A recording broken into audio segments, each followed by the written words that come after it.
se parte de quiénes son los sujetos del proceso pedagógico, del proceso educativo. No es lo mismo un grupo de campesinas sin tierra para pensar un proceso de pedagogía feminista que un grupo de activistas urbanos de varones, mujeres, disidencias sexuales o de trabajadores y trabajadoras, porque ¿en qué sentido no es lo mismo? En que los temas que tenemos que trabajar como punto de partida son los de las opresiones que sufren nuestros cuerpos, territorios, comunidades en el lugar que estamos. Partimos de cuerpos concretos, de subjetividades que tienen que ver con esos cuerpos, y entonces es muy importante situar el proceso político, pedagógico, feminista y de educación popular en esa base material y subjetiva concreta. Y les pedimos preguntas porque además la pedagogía feminista es una pedagogía de la pregunta más que de la respuesta, al igual que también que la educación popular.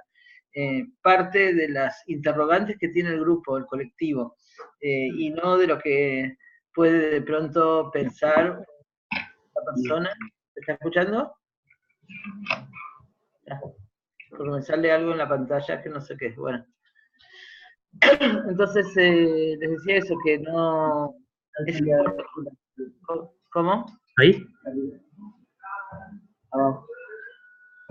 Bogotá, cierre el micrófono, que lo estamos escuchando. Ya, listo, sigue, Claudia.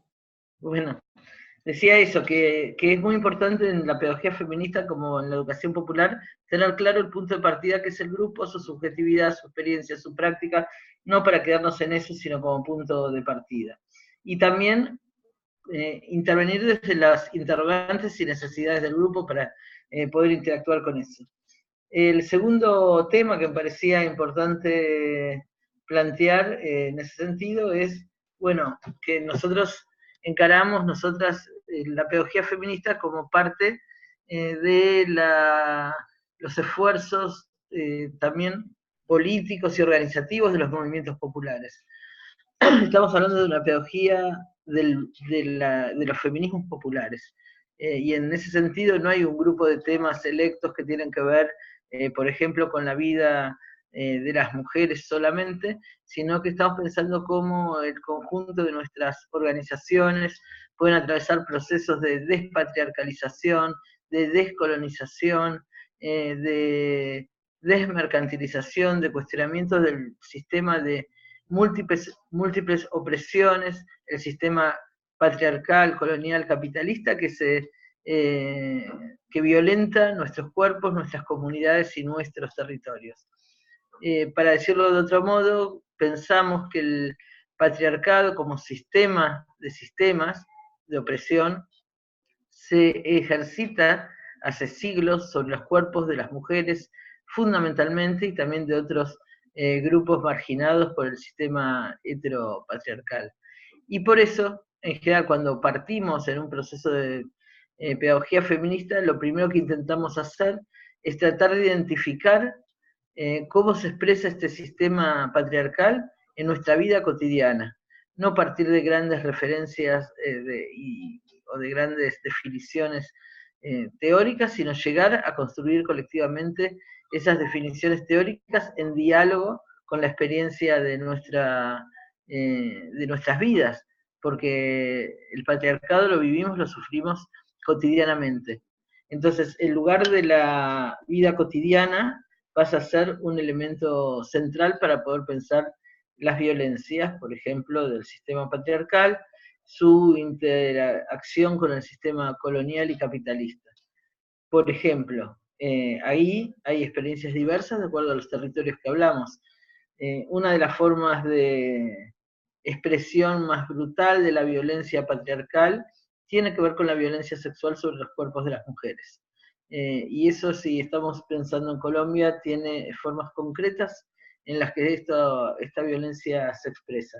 Pero si pensamos en todo el continente, en toda la Via Yala, también tenemos que pensar que esa violencia sexual que se ejerce brutalmente sobre los cuerpos de las mujeres se expresa desde los primeros días de nuestras vidas, y el abuso, por ejemplo, sexual en la infancia es un dato de la mayoría de las mujeres, e incluso de muchas niñas y niños que lo han vivido desde la infancia como un modo de disciplinamiento de nuestros cuerpos.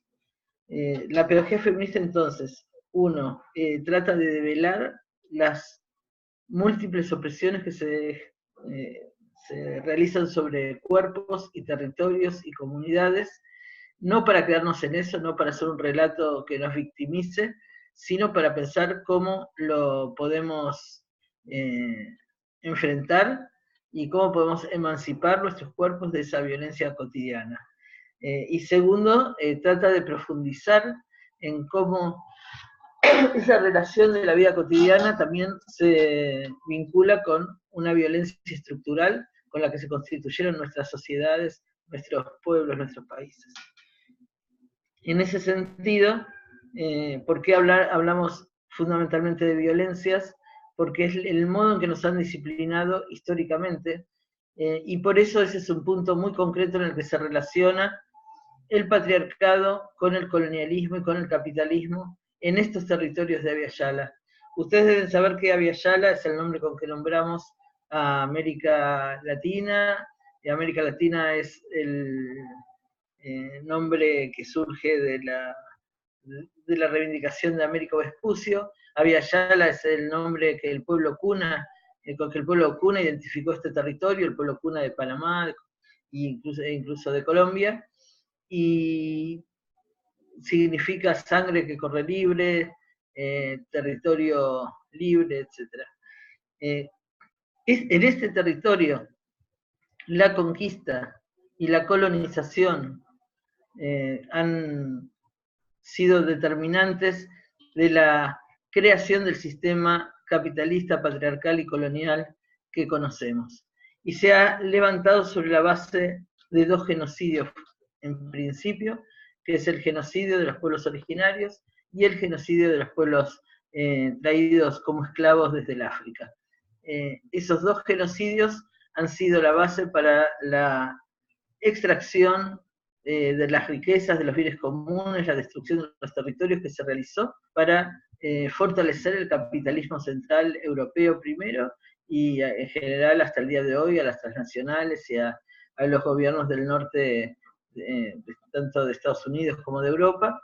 Y entonces a esos genocidios primeros, el de los pueblos originarios, el de los pueblos africanos traídos como esclavos, tenemos que sumar a los genocidios que sucedieron posteriormente, inscribirlo en esa lógica estructural de construcción del patriarcado capitalista y colonial.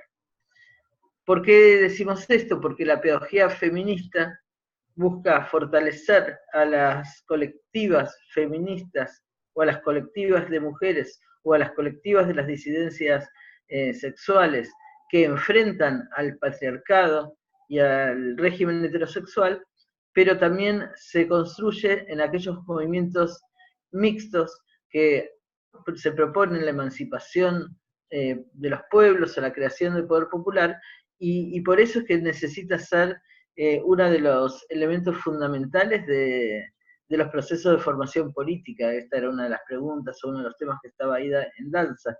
Es imposible pensar en procesos de formación política en este tiempo, procesos que busquen un horizonte de transformación social, de revoluciones, de alterar y terminar con los sistemas de explotación y opresión.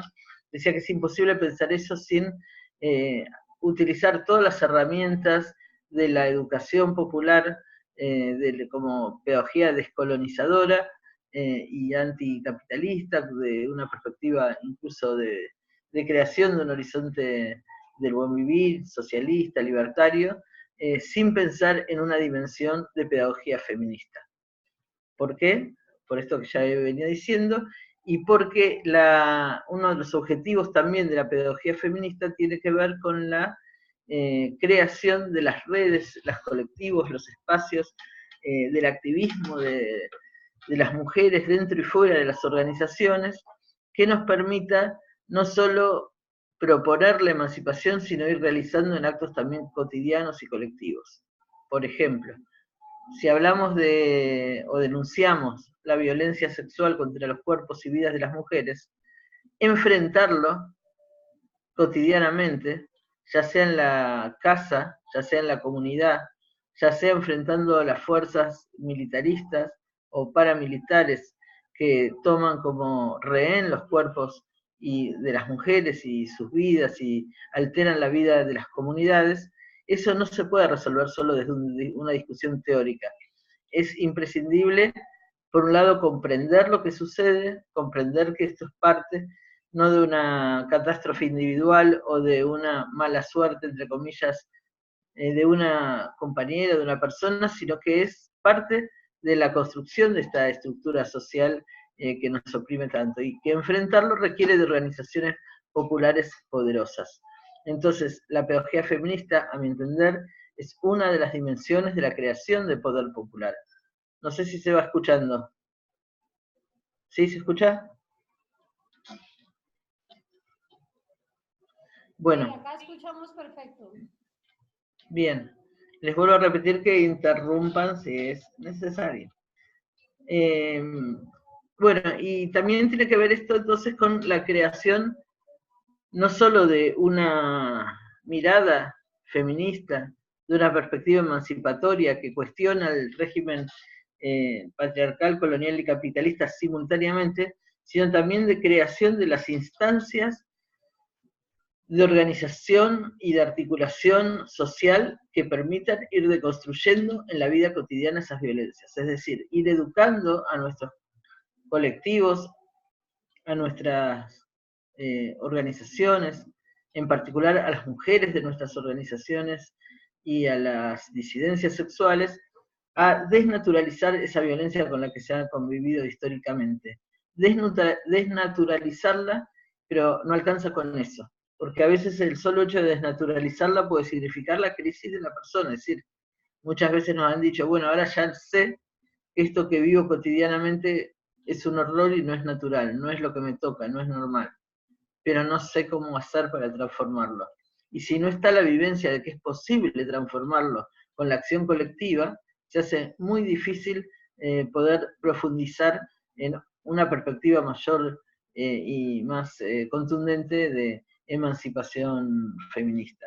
Entonces, alguna de las dimensiones de lo que estoy hablando tiene que ver en la pedagogía feminista con la relación de los cuerpos y las experiencias históricas, con la memoria de la resistencia de las mujeres y de las disidencias ante el régimen patriarcal, con la relación teoría-práctica cotidiana, es decir, estas ideas que tenemos de emancipación, cómo se han construido en la historia de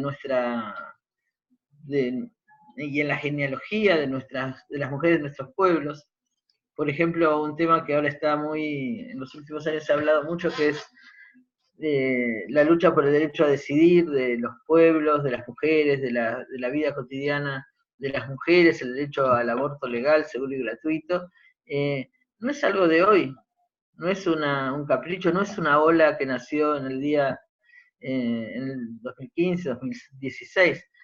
Tendríamos que conocer, por ejemplo, cómo se produce la interrupción del embarazo históricamente en nuestros pueblos, en cada una de las experiencias de comunidades, y eso significa recuperación de saberes originarios, significa recuperación de los conocimientos ancestrales que fueron negados por la colonización y en particular en este caso por lo que significa el impacto de la cultura, de los fundamentalismos religiosos dentro de las organizaciones y dentro de las comunidades y dentro de lo popular.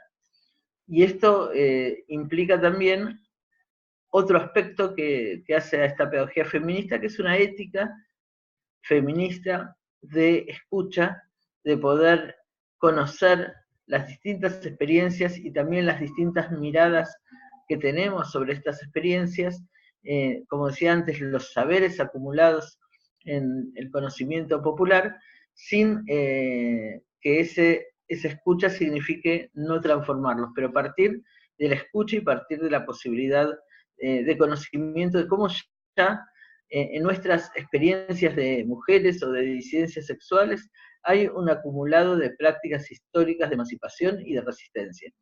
Eso por un lado. Y también, como para poder pensar en estos tiempos de políticas neoliberales brutales, donde, por ejemplo, la vida de las mujeres no vale nada, los femicidios son parte de lo cotidiano, de nuestra cultura, desnaturalizar las políticas de muerte, no aceptar, poner un nunca más a esas políticas de muerte, implican debates que hacen a cómo vamos creando desde nuestras experiencias propuestas de vida, propuestas de emancipación, que puedan sostener la lucha contra la impunidad.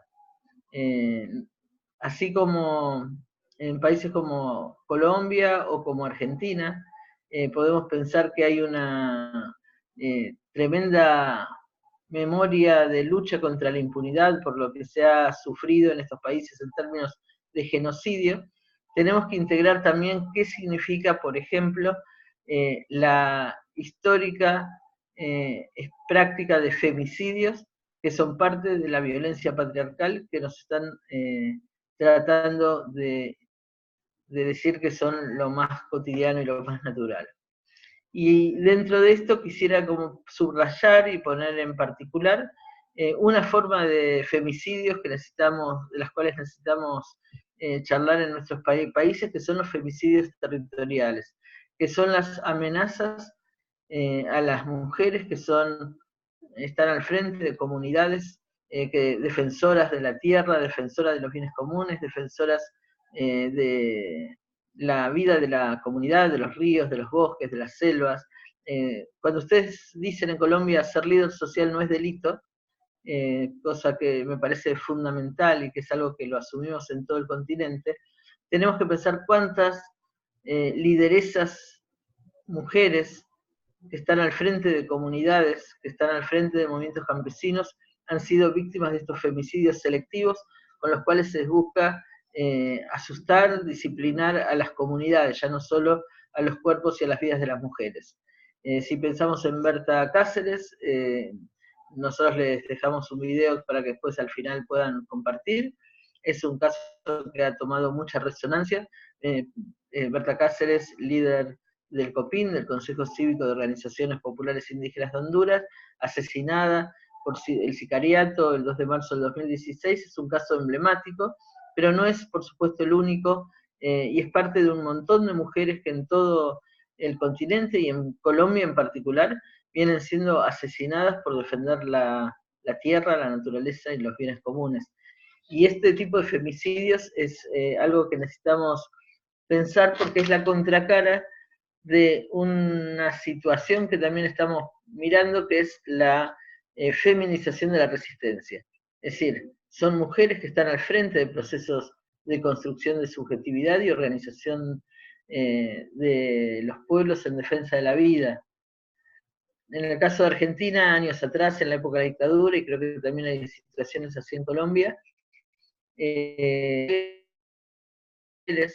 por ejemplo, las madres de Plaza de Mayo, las abuelas de Plaza de Mayo, en el caso de Argentina, quienes tuvieron un papel determinante en la lucha contra la dictadura. Y se entendía que era porque, bueno, la búsqueda de sus hijos e hijas era un dato muy grande. Y hoy ese rol de cuidadoras de la vida es un rol que están asumiendo muchas mujeres de nuestras comunidades, no solo al frente de la vida de los suyos, de sus hijos, hijas, sino cuidando la comunidad y cuidando al conjunto del territorio, y diciendo, como dicen los pueblos originarios y negros en nuestro continente, que no es que están cuidando una naturaleza que es otra, sino que son naturaleza. Hoy es particularmente que estamos haciendo esta charla, estamos en un día global de defensa del medio ambiente, contra el cambio climático, y bueno, hay que pensar que quienes históricamente defendieron este medio ambiente han sido los pueblos originarios y en particular las mujeres de estos pueblos.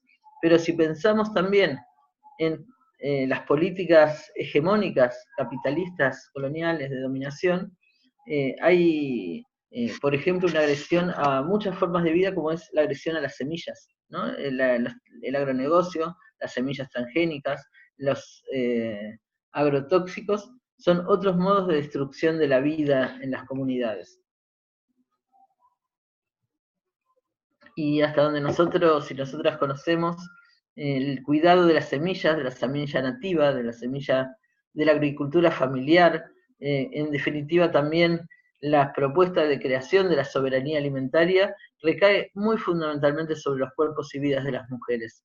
Entonces, un aspecto de la pedagogía feminista es relacionar esto que pueden parecer hechos de micropolítica, como puede ser en una comunidad guardar la semilla nativa, tratar de no caer en el veneno que contamina la tierra y contamina el alimento, con una propuesta estructural de defensa y cuidado de la vida, donde las mujeres pasan a tener un lugar decisivo. Y finalmente quería poner otro eje para que después dialoguemos, que tiene que ver con el enfrentamiento a la militarización de todas las formas de vida. Es decir, parte del proyecto hegemónico es control de la vida a través de la militarización directa a través de la presencia de fuerzas armadas en los territorios, en las comunidades, de militarización como formas de represión a la protesta social, pero también las actuando en nuestros territorios, militarizando esos territorios y creando sus propios ejércitos, el papel del narco, que es un tema que hay que hablar más, porque también introduce un factor de alteración y de construcción de violencia social, muchas veces en los territorios y en las comunidades, y de destrucción de generaciones que podrían ser parte hoy de una construcción de comunidad y de pueblos, y entonces la manera o las maneras que necesitamos pensar desde la pedagogía feminista, recuperando todo lo que en términos de experiencias de autoorganización, de cuidado, de autodefensa, de desorganización de la violencia estatal y paraestatal, de cuidado del territorio, de creación de organizaciones de poder feminista y popular, pensamos que recae muchísimo dentro de los desafíos de las organizaciones de mujeres dentro de los movimientos y dentro de las comunidades. ¿Por qué? Porque hay una experiencia histórica, como decíamos antes, de las mujeres defendiendo la vida y de las mujeres enfrentándose a las políticas de violencia y de militarismo y de guerra. Y hay que estudiar y mirar todas esas experiencias, pensar cómo Rosa Luxemburgo en Europa y las mujeres socialistas en Europa en el comienzo del siglo XX fueron las que organizaron los congresos de mujeres socialistas contra la guerra imperialista, y eso en un momento en que los partidos socialistas aceptaban los créditos de guerra e involucraban a sus diputados y a sus parlamentarios en políticas de guerra. Fueron las mujeres socialistas las que pudieron en ese momento enfrentarlo.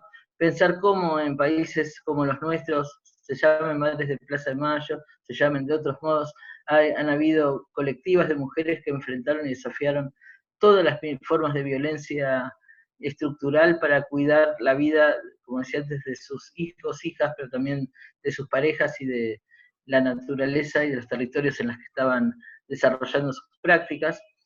Y entonces, la pedagogía feminista, yo cerraría esta primera parte, diciendo como algunos de los aspectos metodológicos básicos, parte de los cuerpos de las mujeres, que son parte de los procesos, cuerpos en movimiento, cuerpos en lucha y en resistencia, establecen una dialéctica de relación teoría-práctica, establece como parte del método y del método pedagógico el diálogo de saberes, porque nos reconocemos con saberes diferentes de acuerdo a los espacios de los que provenimos y las experiencias que realizamos.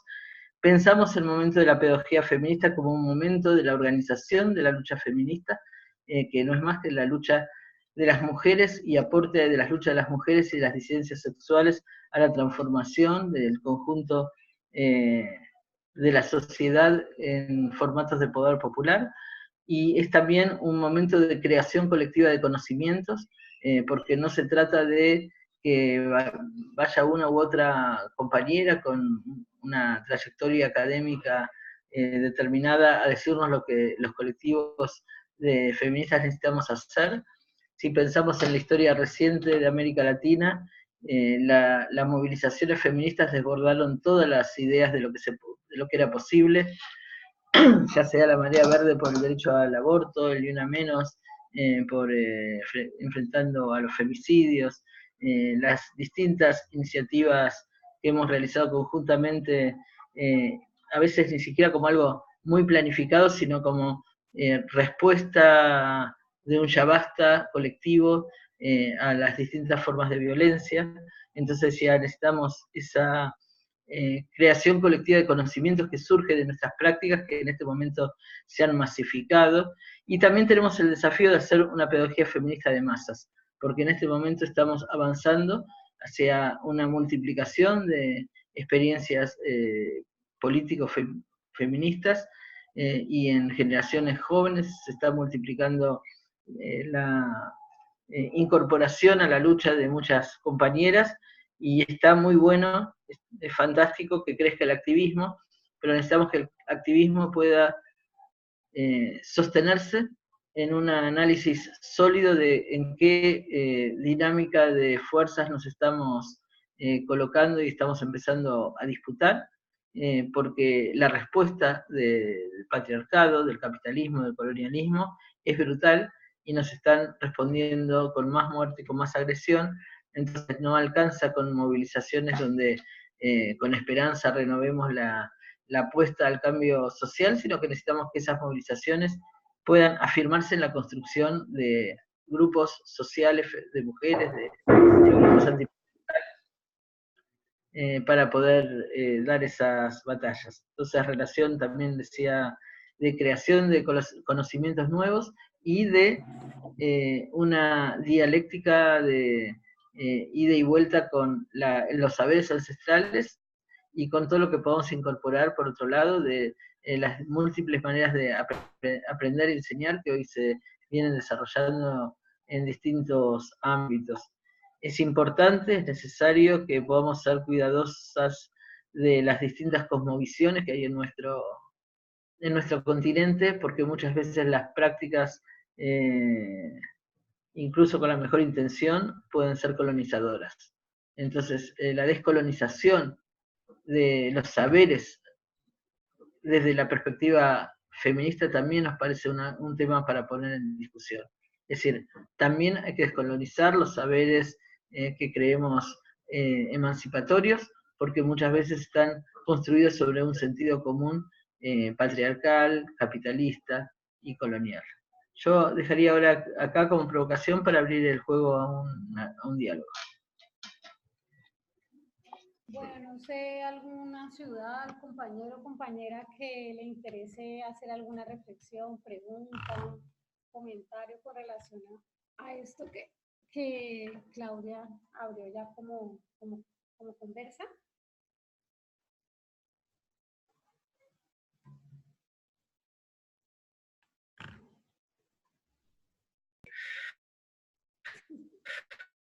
¿Algún compañero o compañera?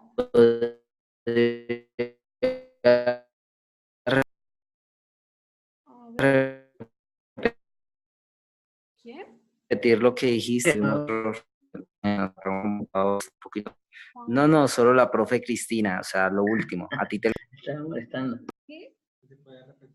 No, que si tienen alguna pregunta, alguna reflexión, algún comentario con relación a esta parte que ya tiró Claudia como detonante para la conversa, alguna ciudad o algún compañero, alguna compañera, algún compañero.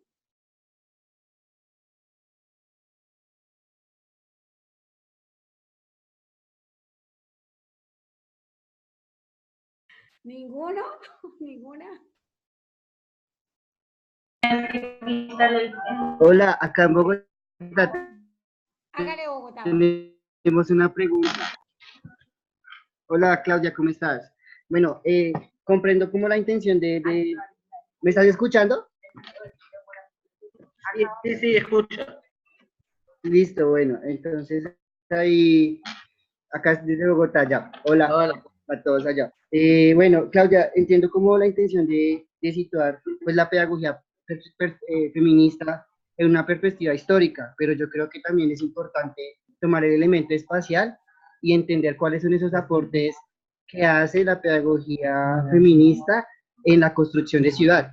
Partiendo de esto de que la ciudad, por ejemplo, es un escenario en donde se reproducen las lógicas capitalistas y esto nos implica o nos lleva a hablar directamente de cómo se dan esas violencias urbanas, ¿cierto? Y que afectan directamente pues a las mujeres, principalmente, con más como reiteración, lo vemos pues en Bogotá y en todas las ciudades. Entonces yo quiero saber esos aportes de la pedagogía feminista, ¿cómo los podemos leer en lectura de ciudad? ¿Cómo podemos aterrizarlos más bien a una lectura de ciudad? Porque pues yo creo que las violencias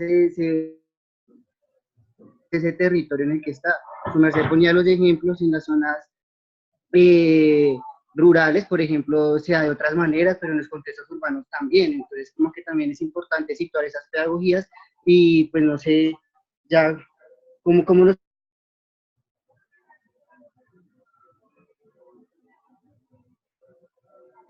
la llamada.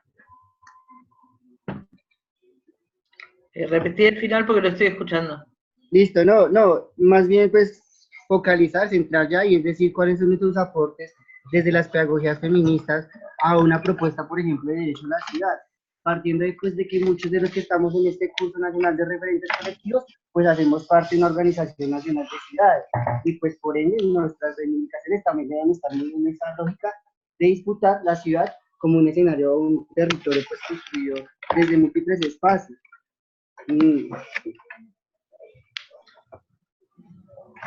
¿Será que sí? ¿Qué le damos ahí?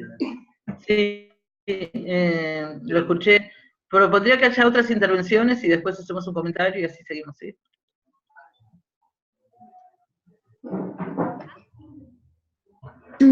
Desde Popayán también hay un compañero que tiene, pues, como alguna inquietud sobre, pues, como sobre una temática que ellos están manejando desde un colectivo y quisiera como encontrar la relación también con el tema de feminismo, las pedagogías feministas. Entonces, a ver, para entrarlo en discusión y que ya tú nos digas, Claudia.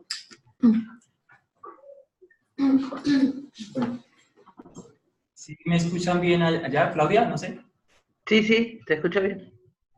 Bueno, primero me presento, mi nombre es Jessy Pérez. Como bien dijo la compañera Laura, pertenezco también a un colectivo alterno y también es una lucha muy similar que en Argentina también es muy famosa y muy fuerte, que es la cuestión del veganismo. El veganismo, pues, como sabemos, también tiene que ver con la parte de la explotación, como se da también la explotación o se ha venido dando a través de la historia, la explotación al cuerpo de las mujeres, al cuerpo de otras culturas y demás, también se ha venido evidenciando desde hace mucho tiempo también una explotación hacia los animales, hacia la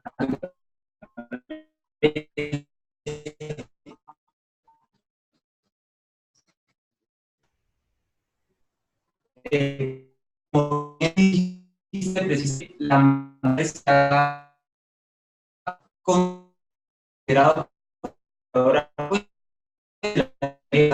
semillas y demás. Y también los alimentos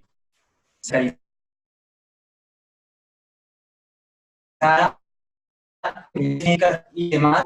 Eso, ya que también lo hago desde mucho de la rama del animalismo, es también considerar como iguales, como sujetos de derecho y como pues a otras especies, como tú dijiste precisamente en la introducción, se nutre de los cuerpos de las mujeres y de otras especies, y esa palabra pues también abarca a los animales no humanos. Y precisamente, pues, continuando, ya como casi terminando, pues, el veganismo también se considera como una posición ética, política, moral y social, que precisamente también lucha en contra del patriarcado en general, en contra del consumismo, en contra del sufrimiento y, como tú muy bien dijiste, también de los delitos y de la naturalización, porque precisamente estos sistemas de explotación que se viven en masa, o sea, los genocidios de animales, además de que pues, son realmente crueles y que realmente se nutren de otros sistemas de explotación como pues la parte en la Segunda Guerra Mundial, en los centros de concentración, que se replican esos mismos modelos de explotación, pero en los animales, como cámaras de gas, asesinatos en masa y en cadena. Y todo esto precisamente se ha naturalizado y se ha adoptado como algo normal y precisamente ha deshumanizado y ha alejado un poco también a la misma humanidad de su centro de cuidador, de cuidadora. Y precisamente también quería pues hacer y tejer precisamente que esta explotación hacia los animales, como está muy en boga precisamente, explota también los territorios y es precisamente causante, una de las grandes causantes de la parte del cambio climático, precisamente debido a la gran deforestación, debido al monocultivo de soya y de otros cultivos, pues para el alimento precisamente de estas masas. Acá en Colombia se da mucho lo de la ganadería. Un dato es que precisamente el 80% del territorio de Colombia se va hacia la ganadería, y una frase muy paradójica es que una vaca tiene más territorio que un campesino. Y claro, soy muy consciente precisamente que esto es un tejido muy cultural y que, pues, y que también es algo como la lucha social y como la lucha feminista, es algo que se va poco a poco y que se debe ir precisamente luchando y cambiando una ideología. Y con esa misma idea es que pues he venido aquí, ya que pues si estamos aquí es porque no creemos en las cosas imposibles y decir, no, es que va a ser muy difícil, porque si yo he escuchado, no, la gente nunca va a cambiar, la gente va a seguir comiendo carne, eso va a pasar para siempre.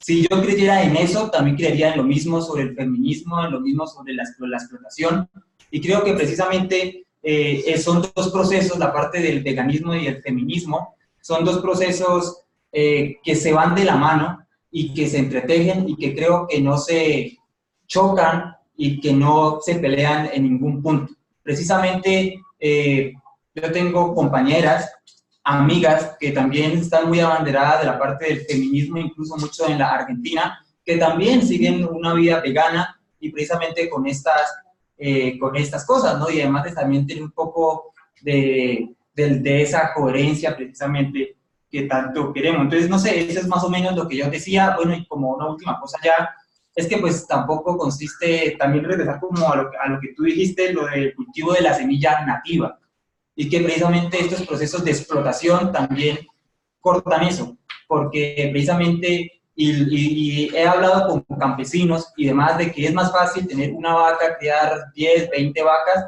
que ponerte a sembrar. Entonces, precisamente, eso se entiende, y precisamente estamos echando culpa a un sistema que ha hecho más fácil la explotación, más fácil la deshumanización, que precisamente la siembra, y volver como a nuestras raíces, a nuestros orígenes, como bien comentabas. Es eso, y pues quisiera que me ampliaras un poco más, no sé, la visión, y qué piensas. Y eso, sí. Acá hay una pregunta. Gracias. Acá hay una pregunta también desde Cali. En el documento, sí, obviamente, me parece importante cómo se desarrolla el documento. Disculpame, se oye muy mal. Si te puedes acercar un poquitito más y más fuerte. Que leímos previamente, me parece muy interesante.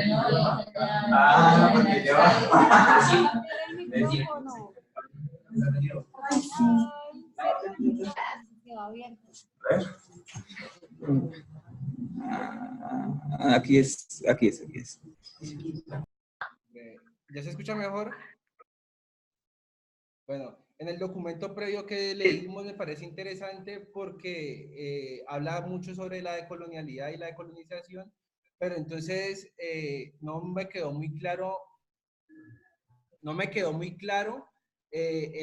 la diferenciación entre los roles de género, porque por lo menos se habla como desde la educación popular y como Pablo Freire y toda esa cuestión, pero en el documento no se distingue bien entre hombre y mujer, entonces me parece interesante cómo el feminismo no solamente se centraliza en la mujer, sino que es precisamente ese diálogo de saberes que se menciona en el documento, pero entonces es más bien la pregunta o la reflexión, cómo se pone a dialogar eso en términos más prácticos, porque ahí también hablas como que se debería teorizar la práctica y practicar, la teoría. Entonces me parece como una reflexión muy interesante porque muchas veces se queda en el discurso y otras veces pues simplemente se hace porque hay mujeres o personas, sobre todo mujeres que ni siquiera son feministas y hacen mucho más que las mujeres que se consideran feministas, que tienen como un discurso ya aprendido.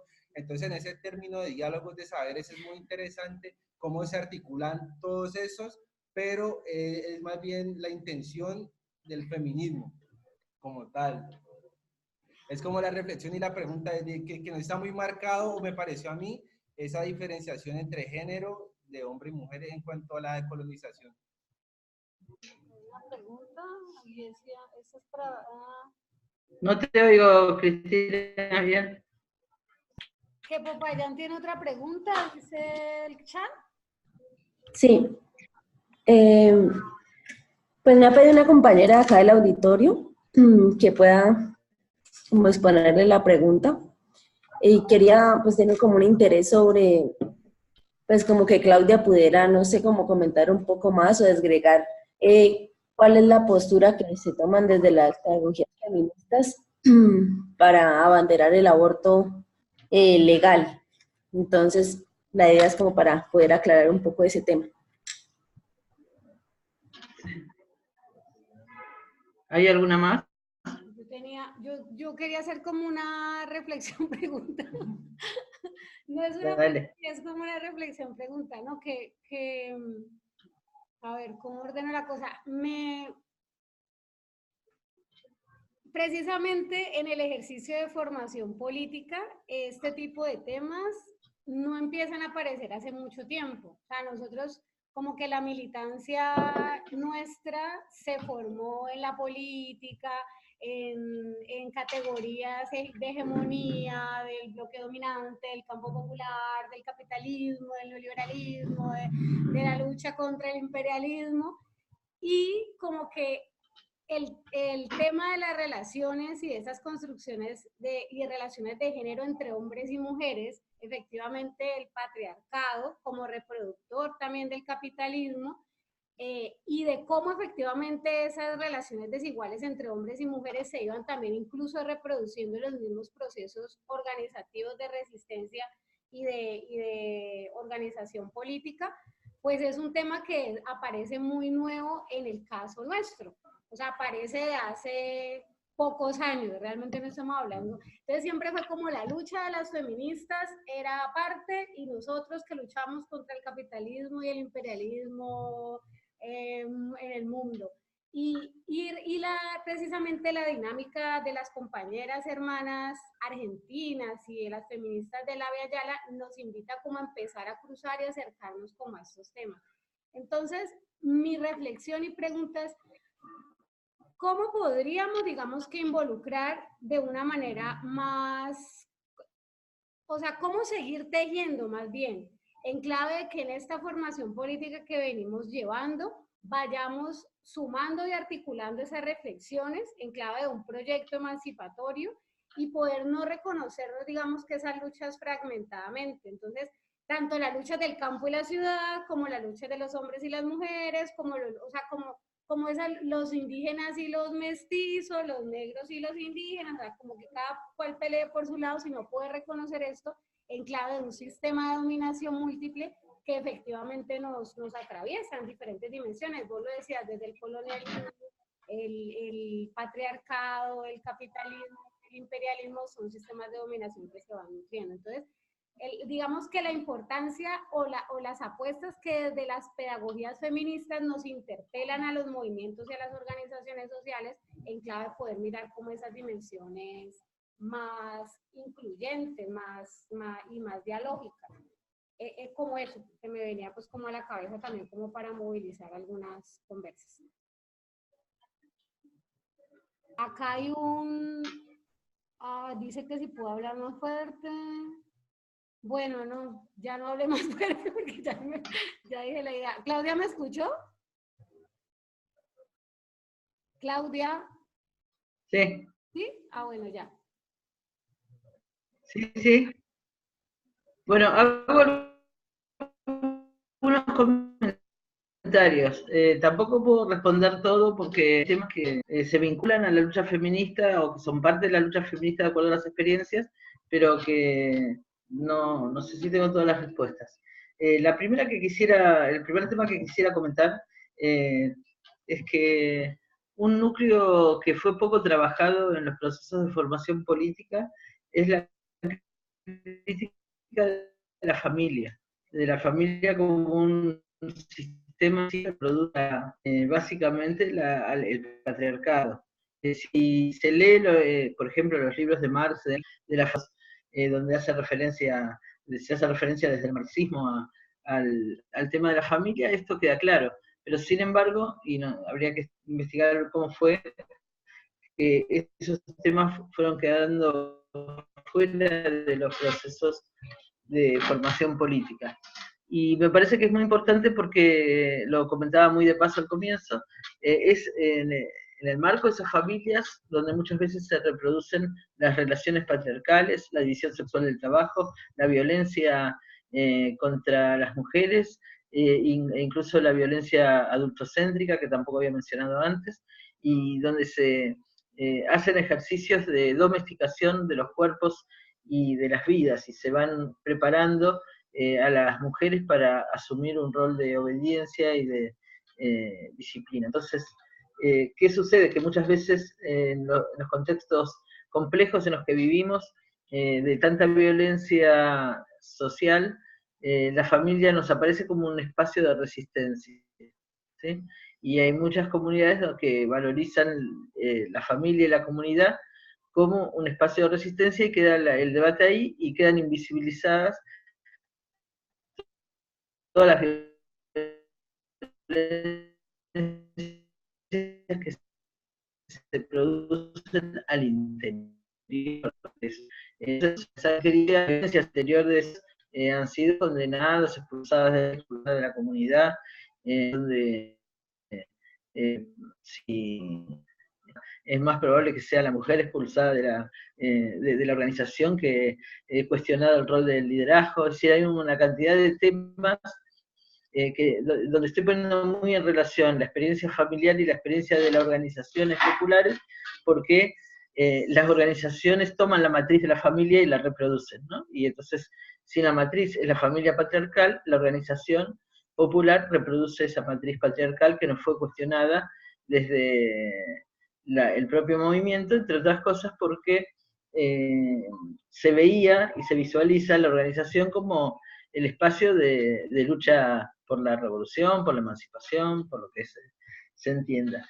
Entonces ahí hay una gran cantidad de temas que me parece que si partimos de nuestra experiencia y de nuestra vida cotidiana es importante plantearlo. Y esto se relaciona un poco con lo que se decía de la construcción de ciudades, de los temas de las violencias urbanas, porque las ciudades en muchos casos se han vuelto cárceles para las mujeres, ¿no? Es decir, la casa donde está la familia, donde está incluso las respuestas que se han dado desde el Estado y desde las políticas públicas a las situaciones de violencia patriarcal a través de refugios, de casas de la mujer, vuelven en esa ciudad como un lugar donde queda atrapada la mujer, donde viajar es complejo, donde moverse con libertad en la ciudad es casi imposible, donde los espacios de recreación no están pensados para garantizar la seguridad y el cuidado de las mujeres, y donde se hace muy difícil entonces habitar las ciudades, que como decía se vuelven arquitecturas urbanas muy muy atrapantes de la vida y de la capacidad de libertad y de movimiento de las mujeres. De todas maneras, yo vuelvo a hacer la relación campo-ciudad permanentemente, porque no podemos, eso tiene que ver con lo que decía Cristina en su última intervención, pensar de manera muy disociada esto. Por ejemplo, si vamos a hablar de la alimentación, como planteaba uno de los compañeros, es imposible pensar en otro tipo de alimentación en las ciudades, rompiendo con el modelo de los shopping, los lugares de consumo tan ligados a este capitalismo feroz y donde me alimento para hacer chatarra de consumo, si no pensamos en una relación más clara entre las organizaciones del campo y la ciudad. Es decir, si hoy queremos pensar a construir otro tipo de alimentación, si queremos pensar en soberanía alimentaria y en el contexto concreto, para no ser no escaparnos de la realidad que vivimos, pensando cómo está organizada hoy la estructura estatal del capitalismo patriarcal y colonial, la única manera y la única oportunidad para establecer políticas reales de soberanía alimentaria, de cuidar las semillas o de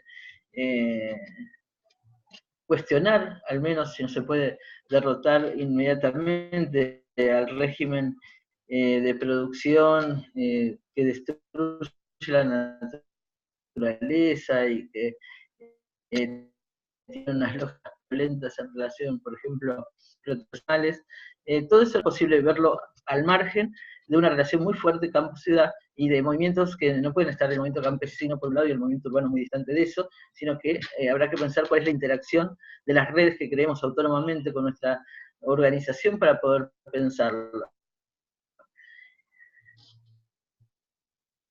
Pensando desde la pedagogía feminista, que las mujeres tenemos que establecer esa relación campo-ciudad y para hacer propuestas productivas en lo inmediato que cuestionen esas lógicas perversas. Pero eso significa un nivel de construcción de organización y de acción colectiva.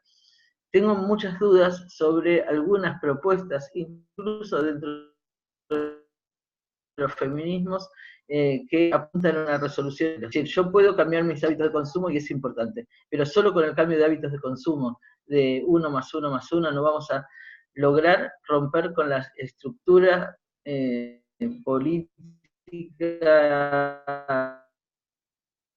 económica, social, capitalista, un tema crítico en la ciudad, para dar un ejemplo, y que se relaciona con esto, la industria farmacéutica está basada en la expropiación de saberes de las comunidades campesinas, indígenas, que durante siglos han conocido qué significa una semilla, qué significa una planta, el poder sanador de la industria farmacéutica. Podemos tener una voluntad crítica muy clara sobre esto, pero la capacidad de transformación, digo una vez más, vuelve a tener que ver con la posibilidad de actuar colectivamente en inmediato con experiencias de autonomía y en perspectiva sin perder el horizonte de las revoluciones sociales. Porque a veces yo creo que está planteado el tema en salidas absolutamente individualistas, con una pérdida del horizonte de las revoluciones imprescindibles para cambiar los múltiples sistemas de explotación y opresión. El tema de la división sexual del trabajo es otro tema que necesitamos poner en discusión, porque no se trata de que en estas situaciones de crisis neoliberal se agregue a todas las tareas que ya tenemos las mujeres en la familia, en la casa, tareas en la comunidad, tareas de cuidado que están recargadas sobre todo en el cuerpo y las vidas de las mujeres. Yo hablaba un ejemplo de lo que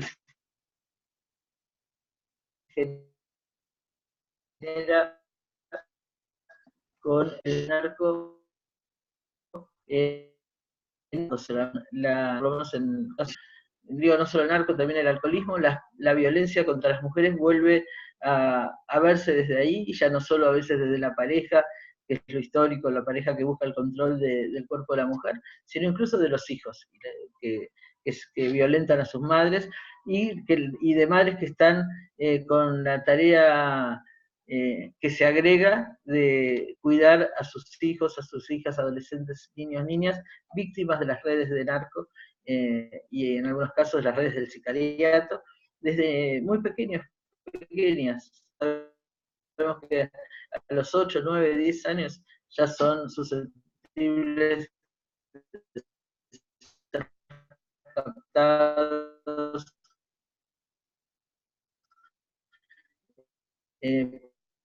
por las redes de sicariato, desde el micronudeo, del narco y de las redes. Sobre todo las primeras víctimas de las redes de trata y prostitución. Por lo menos esa es la experiencia en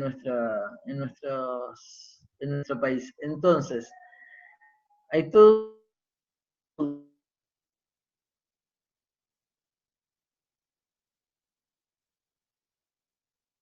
la vida cotidiana en su relación con el campo. Por ejemplo, una es con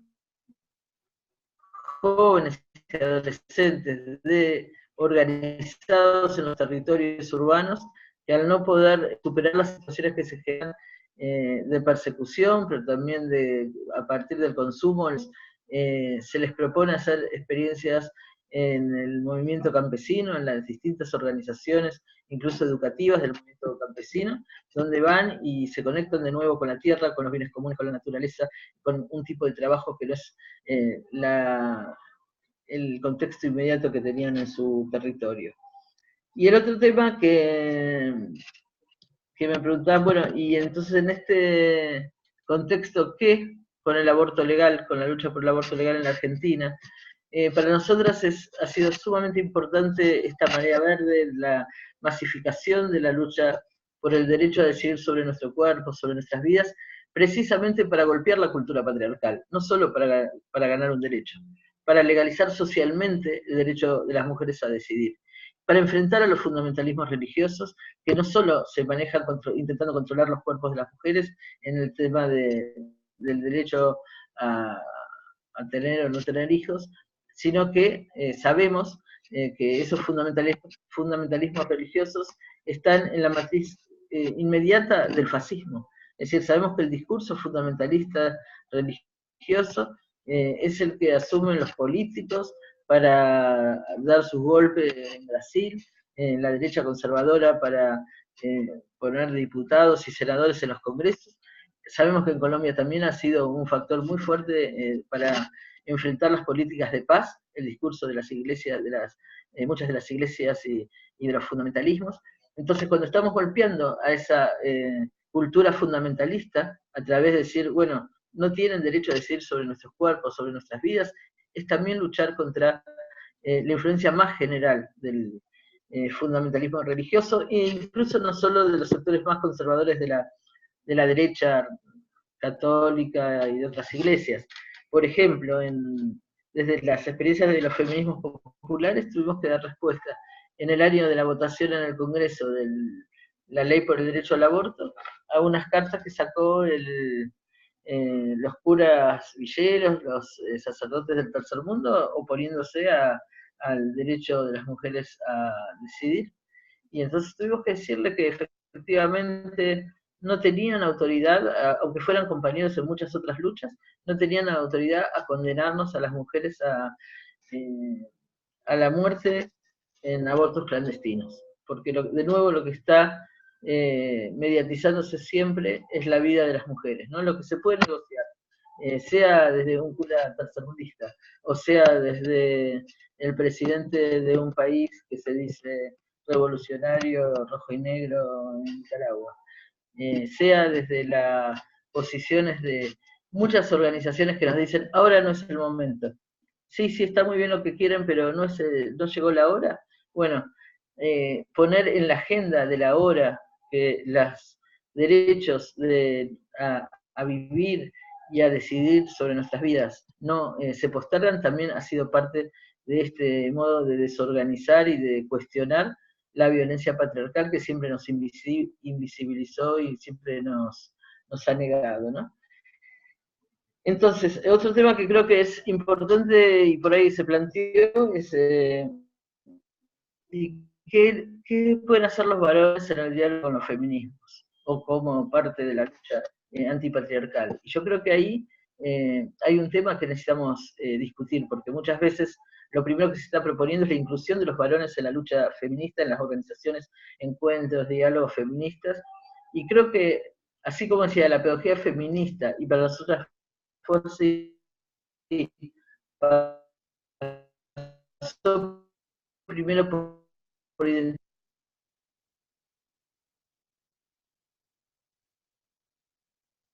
esa violencia tiene quien queda golpeada por esa experiencia, fundamentalmente las mujeres, entender y interpelándolo y poniendo molestias tal vez en el grupo, creo que los compañeros tienen que discutir cuáles son sus privilegios. ¿Se está escuchando? Sí, sí, sí se escucha. Bueno, sigo. Discutir estos temas porque hace a poder cuestionarse en profundidad realmente. A ver, nos están matando todos los días, muchas mujeres muertas por día. Entonces, hay un diálogo que tienen que hacer entre sí los varones para ver cómo se rompen las complicidades, cómo se rompen las respuestas corporativas. Yo encuentro, sí, bueno, pero lo primero es que entre sí miren su forma de naturalizó estas, o ha sido cómplice de estas violencias por los movimientos populares. Hace unos años, cada vez que había una compañera, algún compañero, la pasaba muy mal, la sigue pasando muy mal, porque se generan complicidades y siempre nos dicen que el compañero es magnífico, es maravilloso, y que cómo la compañera lo va a cuestionar. Entonces, me parece que hay un gran trabajo de mirarse a sí mismos, mirarse en sus privilegios, mirarse en su vida cotidiana. Está muy bueno asumir un discurso feminista, pero después en la casa está bueno que también no ayuden a lavar los platos, sino que se hagan cargo del conjunto de la vida cotidiana y en todo caso vean cómo se reparte o cómo se comparte. Y pongo esto fuerte porque hay un tema que está ligado a esto, que es cuál es el sujeto del feminismo. Y en nuestra mirada desde la pedagogía feminista, tenemos que decir que si hay opresión y si hay explotación, hay un sujeto que es explotado y oprimido y dominado, y hay un sujeto que se beneficia de esa opresión y de esa explotación. Y no puede ser que eso lo veamos muy claro cuando hablemos del capitalismo, y entonces la burguesía es re mala y el imperialismo es muy malo, pero cuando hablamos del patriarcado no aparece cuál es el sujeto que se beneficia. Y eso es un debate también de las compañeras, de las mujeres, que tenemos que hacer. Y en ese sentido, yo creo que en nuestra perspectiva de pedagogía feminista y de poder popular, el tema también es la organización de los sujetos para la emancipación política y social. Y ahí hay un matiz para pensar la lucha vegana, ¿no? Que yo creo que es una lucha, como decía el compañero, amigable con el feminismo, pero el sujeto que puede dar la lucha contra la explotación de los animales, seguimos siendo los varones, las mujeres, los pueblos, las comunidades, cuidando y sintiéndonos parte de la naturaleza y aprendiendo a cuidarla y organizándonos, ¿no? Es decir, no es, a diferencia de otras luchas, no hay un sujeto que nos está, bueno, podemos interpretar que la naturaleza está pidiendo a gritos que dejemos de destrozarla. pero de todas maneras hay un sujeto político, social, que necesitamos organizar en una perspectiva de poder popular que pueda y tiene que asumir la lucha contra la explotación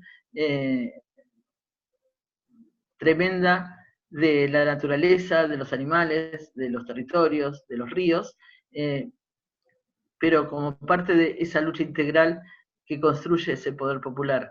Entonces me parece que ahí hay un tema a trabajar, insisto, en diferencia por ahí, no con lo que plantea el compañero, pero sí con muchas prácticas que han hecho de la respuesta individual la forma de enfrentar a las políticas consumistas, capitalistas, patriarcales y coloniales.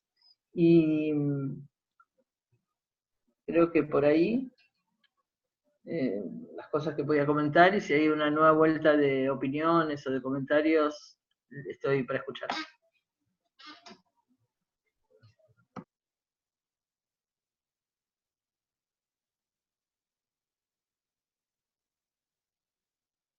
Acá hay una pregunta polémica. A ver. Pero, bueno, la duda que me surge es, ¿cuál es en el texto? No les escuchamos. Femicidio. Entonces mi pregunta es, ¿cuál es la Si puede hablar súper duro,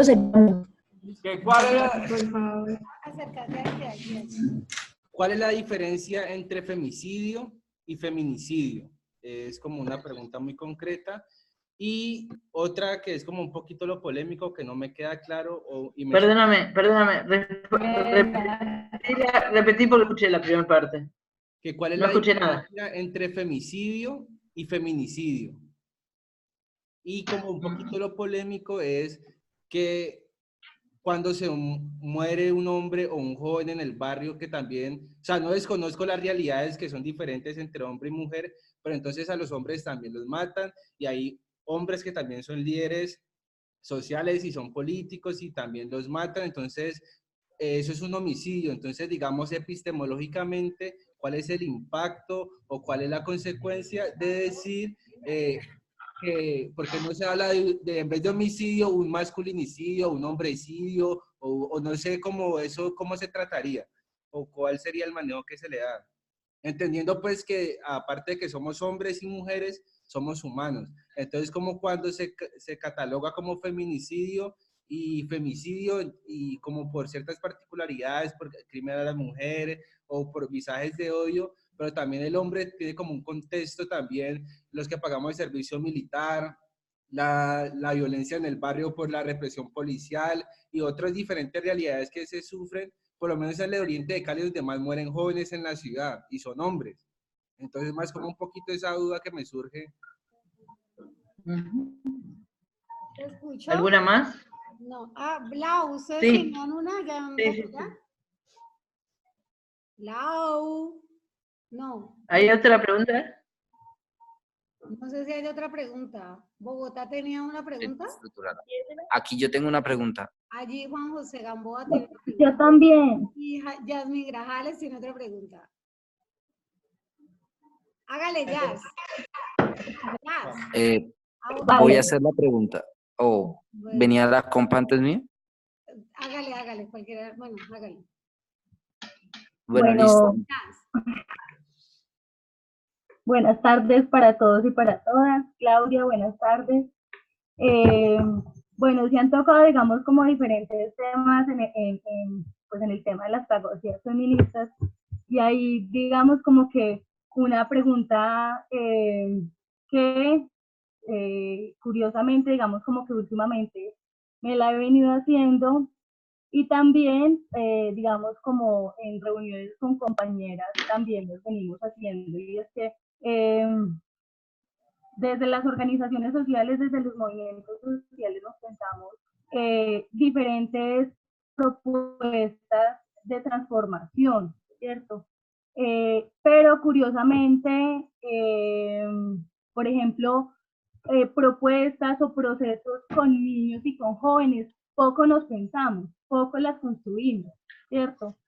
Mi pregunta va encaminada, digamos, como desde la experiencia en Argentina desde la experiencia latinoamericana, qué propuestas, qué iniciativas, y también como la importancia de uno pensarse dentro de los mismos movimientos sociales, dentro de las mismas organizaciones sociales, diversidad de propuestas como para trabajar con niños, niñas, jóvenes, también desde pequeños, porque así digamos como hay compañeras que optan por el aborto, hay compañeras que también optan por tener sus hijos, sus hijas, sus bebés, ¿cierto? Entonces también como nosotros de manera consciente, si estamos en un proceso, si estamos construyendo procesos emancipatorios, de liberación, de transformación, cómo pensarnos el trabajo con nuestros hijos, con nuestras hijas, con las infancias y con los jóvenes.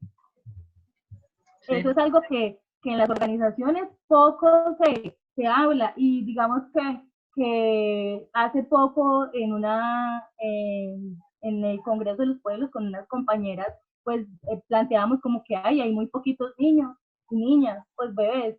Entonces empezamos a hacer el listado, no, mire, tal compañero, tal, tienen tantos hijos, o vea, están naciendo, y pues contábamos una cantidad de bebés, de niños también que hay, y nosotros la pregunta o el cuestionamiento que nos hacíamos era, como Congreso de los Pueblos, ¿qué propuestas estamos construyendo y estamos pensando para ellos, para esas semillas que... Sí, ¿había más? Sí, yo aquí tengo una pregunta. Lo que sucede es que en cierta ocasión librábamos una discusión acerca de la paridad, porque pues vivimos en un gobierno que respeta de cierto modo la paridad y el gobierno la contiene. Hay una cantidad de mujeres en el gobierno, pero eso no significa que ellas sean unas mujeres empoderadas alrededor de la pedagogía popular feminista o alrededor de los paradigmas que se discuten desde el feminismo. Entonces, ¿qué otras maneras? Pues tú habías mencionado la repartición sexual del trabajo, no estoy seguro que ese sea el término. Tú lo mencionaste, pero en un país como Colombia, donde se trata de respetar la paridad y sin embargo eso no es el mecanismo para que las mujeres realmente se empoderen desde la pedagogía popular, ¿qué otras alternativas existen? Bien. ¿Hay alguna más? Sí, por acá. ¿Se escucha bien? Bueno, algunas organizaciones, también, hola, saludo, hago parte de la Confluencia de Mujeres y acá en Bucaramanga. Algunas organizaciones hemos venido reflexionando sobre el poder popular y también en avanzar en la lectura feminista del poder popular.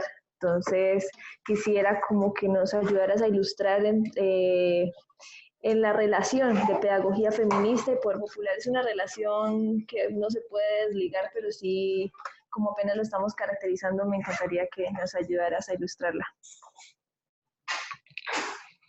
Bien. ¿Arranco entonces? ¿Estás respondiendo? Sí, espera, yo quiero escuchar. ¿Tienes preguntas? ¿Empiezo? ¿Falta alguna? Listo, yo creo que con esas ya. Ah, Natalia, ¿tienen otra ya en Bucaramanga? Por acá creo que ya no. No, ahí se recoge. Sí, ella se recoge en las anteriores. Vale. Bien. Entonces, la última vuelta. Dejamos. Muy brevemente, el término femicidio, por supuesto, implica el asesinato de una mujer por el hecho de ser mujer. El término feminicidio implica esto mismo, con intervención del Estado, con responsabilidad del Estado en esa muerte. Y se toma por el hecho de ser mujeres porque tienen que ver con la cultura patriarcal. Y esa es la diferencia, por qué no se nombra de otra manera cuando otros crímenes, incluso crímenes de mujeres que no son femicidios o feminicidios. Cuando un varón dice, la maté porque era mía, la maté por un crimen, porque la amaba, la maté porque era mi propiedad, son muertes de las mujeres por el hecho de ser mujeres. No sé si eso lo aclara. Cuando matan a un joven en una barriada, por supuesto que es un crimen, que es un homicidio, y que incluso puede ser parte de un genocidio. Es decir, los crímenes de los compañeros y compañeras líderes sociales, por ejemplo, son un genocidio que se está realizando en este momento en Colombia y en otros lugares del continente, como Guatemala. Ahora, si pensamos, por ejemplo, la muerte de las niñas de Guatemala, que primero ellas denunciaron ser víctimas de violencia sexual, ser víctimas de violaciones, y después son matadas por haber hecho esta denuncia, además de ser una masacre, es un femicidio, porque es la eliminación de cuerpos de mujeres que estaban cuestionando este sistema de violencia patriarcal. Eso hasta donde podría explicar esta diferencia, ¿no? Lo que desde el feminismo se planteó poder hablar sobre lo que significaba el femicidio para poder identificar dentro de las múltiples formas de crímenes una específica que tiene que ver con la eliminación de la mujer por el hecho de ser mujer y como víctima del sistema patriarcal. Como así estos años que pasaron, también identificamos la figura de travesticidio, que es otra figura, lo hicimos a partir del juicio por el crimen de Diana Zacayán, una compañera travesti, líder travesti, que no es solo un crimen de odio en términos generales, sino que es la persecución que está viviendo la comunidad travesti, por lo menos en nuestro caso, y que pensamos que no podía ser asimilada a la figura de femicidio ni siquiera. Cuando empezó el crimen de Diana Zacayán, se quiso poner la figura de femicidio, y las compañeras, Lona Berkins y otras compañeras de lucha de Diana Zacayán dijeron, no, en este caso tampoco es femicidio, es travesticidio, porque es un crimen específico contra una comunidad como es la comunidad travesti. El otro tema, las propuestas de trabajo con niños, niñas, jóvenes, me parece que es un tema fundamental y que tenemos que reflexionarlo, y que deberíamos reflexionarlo no solo las mujeres como parte de la pedagogía feminista, aunque lo hacemos, pero pensemos que cuando lo hacemos desde este lugar, seguimos reproduciendo esas tareas de cuidado en manos de las mujeres. Sí creo que las organizaciones, como era la pregunta de la compañera, me parecía muy interesante, porque la organización popular tiene que discutir cómo es parte de la organización los niños, niñas, adolescentes y jóvenes. Y en ese sentido no es solo como hacemos educación popular para los niños, sino con los niños y niñas. Y cómo nos atrevemos a aprender de las miradas que los niños, niñas y adolescentes y jóvenes tienen sobre el mundo actual. Bueno, hoy mismo, como nombramos en esta crítica a la destrucción del clima y de la naturaleza, los niños, niñas y jóvenes están teniendo un papel muy central y muy protagónico. Entonces, poder aprender de ese protagonismo, escucharlo y ayudar en todo caso en diálogo de saberes entre generaciones con más y con jóvenes, poder pensar los nuevos modos de intervención social en este tiempo.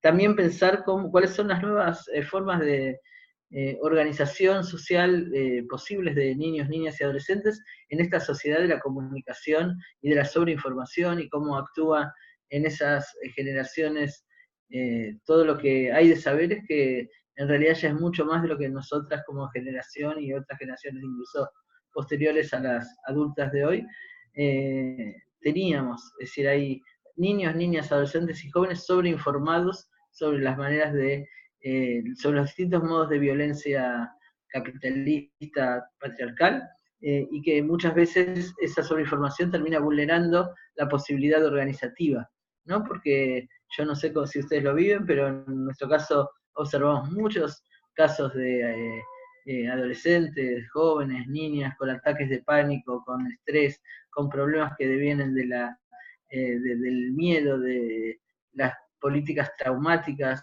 de los traumas que ha generado el terrorismo de Estado y que sigue generando en las comunidades, ¿no? Entonces no alcanza solo con dar un discurso político organizativo, también hay que interactuar desde los distintos saberes, desde la psicología social, desde la medicina popular, desde la salud popular, procesos de sanación. Yo creo que hay que pensar en la espiritualidad pensar en cómo se construyen formas de espiritualidad que ayudan a resistir en comunidades que están atravesadas por el terror y el miedo, y donde los niños y niñas no queden cautivos de estas propuestas de muerte con que se las intenta integrar o cooptar, ¿no? El tema de la paridad que acá se mencionaba, yo creo que es un concepto, sí, que nos resulta muy discutible, porque obviamente la paridad en este sistema institucional no resuelve los problemas de un cambio de las lógicas patriarcales para una lógica feminista o antipatriarcal. Muchas veces refuerza incluso lógicas patriarcales. Lo discutíamos, por ejemplo, cuando se nos mostraban las imágenes de las mujeres en el ejército de Estados Unidos humillando a los presos de Irak, por ejemplo.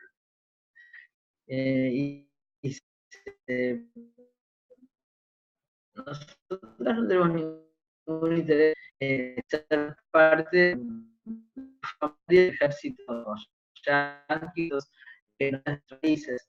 En términos de las políticas, parlamento, justicia, si bien no resuelve, también hay que decir que no sería exactamente lo mismo si fueran 100% machos, los tribunales, como fue hasta hace 30, 40 años atrás. Es decir, si la mirada de la mujer fuera imposible de que entrara a esas instituciones.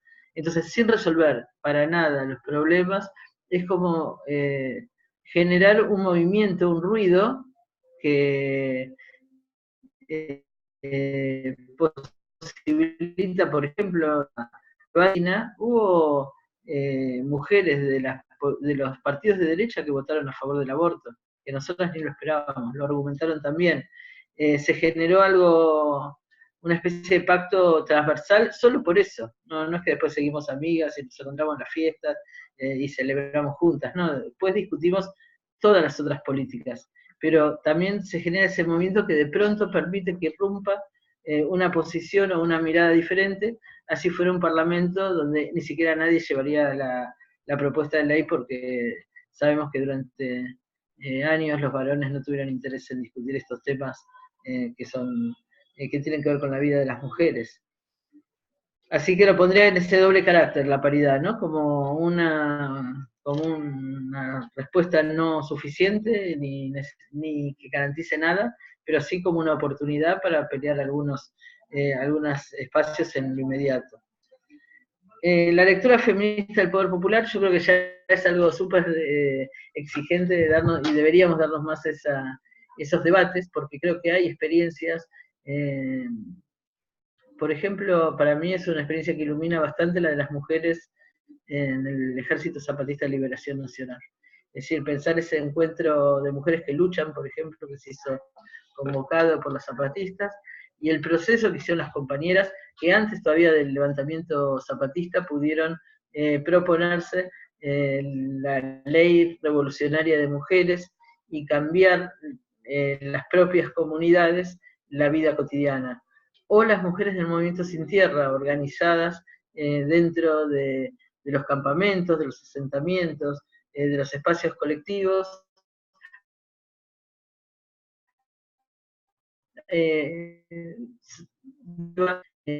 cómo ese espacio de poder popular, que puede ser un campamento sin tierra, no reproduce las lógicas de violencia patriarcal y genera, por ejemplo, espacios libres de violencia.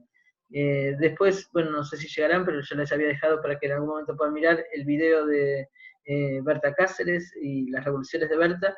La experiencia del COPIN también ha sido una experiencia muy importante, donde, por ejemplo, en el marco de las comunidades lencas que integran el COPIN, las mujeres se organizaron, crearon su asamblea de mujeres, tienen su paridad, tienen la mitad de los cargos en todos los niveles de dirección, el 50% son mujeres, y establecieron, por ejemplo, los tribunales de mujeres para llevar la denuncia de los casos de violencia patriarcal como un ejercicio de poder feminista y popular, y también las casas de sanación y justicia de las mujeres, donde las compañeras que son víctimas de violencia se van recuperando a partir de espacios de sanación colectivos de los traumas que genera esa violencia. O el movimiento de mujeres de Kurdistán y la revolución de las mujeres kurdas, que vale la pena también pensarla, donde ya no solo se trata de las mujeres organizadas dentro de otro movimiento, sino las mujeres organizadas con autonomía, las autodefensas de mujeres, que enfrentan militarmente al patriarcado y al terrorismo de ISIS, por ejemplo, de Estado Islámico, o que construyen un pueblo de mujeres, el Shinwar, en una de las regiones de Kurdistán. Creo que hay muchísimas experiencias. En el caso de la Argentina, dentro del movimiento piquetero, las mujeres se han organizado como asamblea de mujeres y también han venido construyendo espacios para mirarse a sí mismas y poder dar los debates que a veces aisladamente las mujeres dentro de los movimientos no lo logran dar. Entonces, creo que son experiencias todavía en formación, en construcción, pero que son muchas experiencias que nos animan a pensar que cuando hablamos de revoluciones feministas, no solamente de transformaciones, estamos hablando de la posibilidad de, desde abajo, desde cada territorio, desde cada espacio, desde cada experiencia popular, cuestionemos y golpeemos aquellos cimientos que incluso hacen que se sostengan y que se reproduzcan la violencia patriarcal en los propios movimientos. Y que cuando un grupo de mujeres aprende que se puede hacer ese cuestionamiento y se puede fortalecer en la solidaridad, en el abrazo, en la amistad y en la lucha conjunta entre compañeras, es muy posible que se anime a plantearse una lucha más grande. En general, y ahora voy a nombrar a uno de nuestros compañeros, al Che. El Che decía que a veces el pueblo sabe que es injusto lo que vive, pero no sabe que es posible cambiarlo. Y que cuando habla de condiciones subjetivas es la conciencia sobre la posibilidad de cambiar, ganar la vida. Y yo creo que en el caso de las mujeres de nuestra revolución feminista, lo que estamos practicando cuando salimos por miles a las calles, cuando vamos en determinado momento a un femicida y lo llevamos a la cárcel, cuando acompañamos a una muchacha que quiere interrumpir su embarazo y con las socorristas hacemos el acompañamiento, es decir, cuando hacemos ejercicios de autonomía sobre cuerpos y territorios y vida de las mujeres, y lo hacemos en colectivo, y llenamos las calles, Marea Verde, y llenamos las plazas, y estamos hablando que el próximo encuentro que queremos que cambie su nombre y que sea plurinacional, de mujeres lesbianas, travestis y trans, que se va a hacer en unos días nomás en la ciudad de La Plata. Se está hablando de más de 500.000 compañeras que lleguen hasta ahí, que hasta no sabemos, hablando de los territorios urbanos. El gran problema que tenemos es cómo hacer una movilización, va a haber tantas compañías en las calles que seguramente va a ser muy difícil movernos, ¿no? Las ciudades no están preparadas para que todas las mujeres lleguemos y ocupemos las calles. Así que bueno, esas son algunas de las experiencias de poder feminista y popular que puedo compartir, como finalmente esta de ocupar las ciudades. No sé, les agradezco. Vale. Bueno, Claudia, agradecerte infinitamente, como siempre, todos los años, por acompañarnos, por estar este espacio con nosotros y nosotras. Sabíamos que tenías además otras cosas y ahí nos pasamos del tiempo. Entonces, pues muchísimas gracias por los aportes. Ya mismo voy a enviarles el video de las revoluciones de Berta para que lo tengan y que sirva como insumo. Y quería contarte que mañana, a propósito del Día de la Acción Global por la exigencia de la despenalización del aborto, pues se van a hacer actividades, no sé en las otras ciudades, acá en Cali se van a hacer concentraciones y movilizaciones y hemos estado como en función de eso. Entonces, ahorita más tardecito, si me regalas un audio por el WhatsApp, te lo agradecería para que mañana lo compartamos con las compañeras. En la noche vamos a tener también transmisiones de películas y bueno, estaría bueno. En la noche vamos a grabar los audios para enviarte también al programa de ustedes. Y si tienen otras ciudades audios que quieran compartir con Claudia para las jornadas que se van a hacer allá en Argentina, estaría muy chévere. Las compas de Bucaramanga, de la Conflu, estaría muy, muy chévere. Ya por ahí andaba Angelita, que pudiera compartirnos, bueno, y en Popayán y las otras ciudades. Entonces también invitarles a que graben un audio de unos 30 segunditos y sobre este tema del aborto y lo que se viene haciendo en cada ciudad. Bueno, compañeros, compañeras, muchas gracias. Y entonces vamos a pasar este video a Bogotá para que lo suba a la página de la escuela. ¿Listo? Claudia. Gracias a ustedes. Abrazo.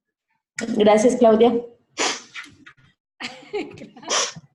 Bueno, Claudia, muchísimas gracias. Chao, nos vemos. Voy a cerrar aquí ya y voy a mandar el video. ¿Listo?